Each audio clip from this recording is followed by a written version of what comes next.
బాబు first class student, నీకు subject తెలియకపోతే ఇంట్లో కూర్చోవయ్యా. ఎందుకట్లా నేషనల్ మీడియాకి వెళ్ళి ఆ ట్రోల్ స్టఫ్ ఇచ్చి రాష్ట్ర పరువును తీస్తావు? నేషనల్ మీడియాకి 4.5 కోట్ల రూపాయలు బడ్జెట్ పెట్టి సెట్ వేసి నీకు నువ్వే ఇంటర్వ్యూ ఇచ్చుకుని నీకు నువ్వే ట్రోల్ మెటీరియల్ అయ్యావు. ఏమడిగాడు ఆయన? విద్యార్థుల కోసం ఆన్లైన్లో మీరు ఏమేమి ఇంప్లిమెంట్ చేయడానికి చూస్తున్నారు అంటే, ఆన్లైన్లో అంటే ఫర్ ఇన్స్టెన్స్ అన్నాడు.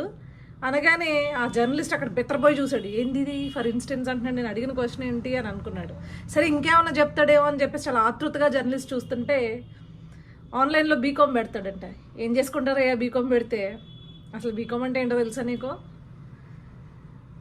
డిగ్రీలో గ్రూప్స్కి కోర్సెస్కి తేడా తెలుసా?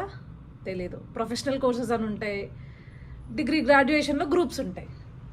BCom bachelor of commerce, BSc bachelor of science, దీంట్లోనే బీకామ్ కంప్యూటర్స్ అని, బీఎస్సీ కంప్యూటర్స్ అని, బీఎస్సీ కెమిస్ట్రీ అని రకరకాల గ్రూపులు ఉంటే చదువుకుంటారు.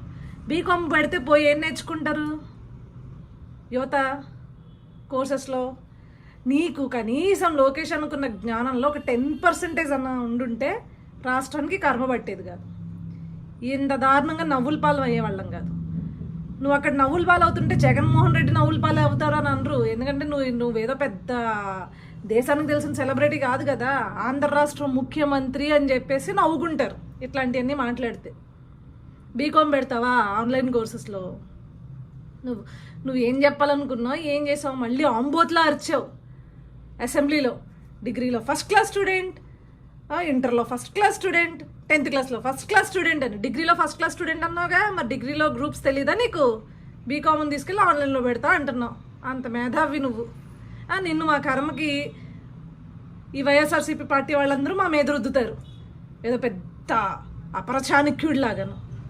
ఇది నీ నాలెడ్జ్. నువ్వు మళ్ళీ సింహము, సింగిల్, సింతకాయ.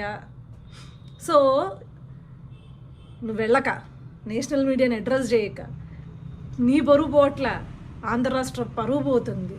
గ్రూప్స్కి లేకపోతే కోర్సెస్కి డిఫరెన్స్ ఉంది. ఇందాక చెప్పానే అవి గ్రూప్స్. కోర్సెస్ అంటే ఏంటి? సి కానీ, C++ కానీ, జావా కానీ, ఒరాకిల్ కానీ, ఈ మధ్యని కొత్తగా రీసెంట్గా ఏఐ కానీ, రకరకాల టెక్నాలజీకి సంబంధించిన ప్రొఫెషనల్ కోర్సెస్. వాటికి సర్టిఫికేట్ తీసుకున్న తర్వాత ఈరోజు జాబ్స్ వచ్చే పరిస్థితి. లోకేష్ అన్నాడు 3 ఏళ్ల ఎడ్యుకేషన్ సిస్టంలో కానీ, 4 ఏళ్ల ఎడ్యుకేషన్ సిస్టంలో కానీ, గ్రాడ్యుయేషన్ సిస్టంలో జాబ్స్ రావాలంటే 3-4 ఏళ్ళు చదివినా కూడా ఆ సబ్జెక్ట్ నేర్చుకోలేని పరిస్థితి ఉంది. బయటకు వెళ్ళి కోర్సెస్ తీసుకుని దాంట్లో ఒక సర్టిఫికేట్ వచ్చిన తర్వాతే జాబ్స్ అనేవి వస్తున్నాయి. కాబట్టి మనం టోటల్ ఎడ్యుకేషన్ సిస్టమ్ని ఒకసారి రివైవ్ చేయాలి, దాంట్లో మార్పులు చేర్పులు చేయాలి, చాలా ఇంప్లిమెంటేషన్ చేయాలి, వాటిల్లో కొత్త టెక్నాలజీస్ని తీసుకురావాలి అని చెప్పేసి ఆయన చెప్పడం జరిగింది.